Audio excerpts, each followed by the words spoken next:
Au moment où je suis bloquée, on va dire intellectuellement dans ma tête, d'écrire en fait, de repasser toujours par l'écriture et de se poser, de prendre voilà, une page, un stylo et d'écrire c'est l'histoire de, il se passe ça.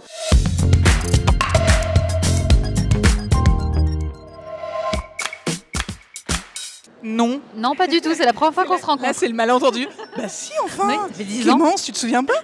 Non, pas du tout.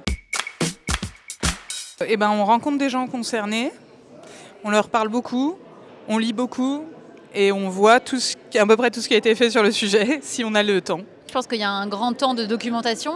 C'est vrai que c'est important de savoir de quoi on parle et surtout, généralement, quand on rencontre des professionnels, ça donne encore plus d'idées en fait, parce qu'il va y avoir dans le réel des choses auxquelles on va pouvoir se raccrocher qui vont irriguer la fiction. Je sortais d'une écriture qui avait été très prenante, parfois assez lourde psychologiquement, c'est le cas de le dire, sur En thérapie, avec un gros format de 35 épisodes. Et j'avais vraiment envie de faire une comédie romantique, à la fois profonde et légère. Et donc je l'ai écrit en réaction au projet précédent en fait. Oh, je suis pas sûre qu'elle ait tant besoin de ça de conseils. Si, j'ai besoin de conseils. Son travail est déjà incroyable.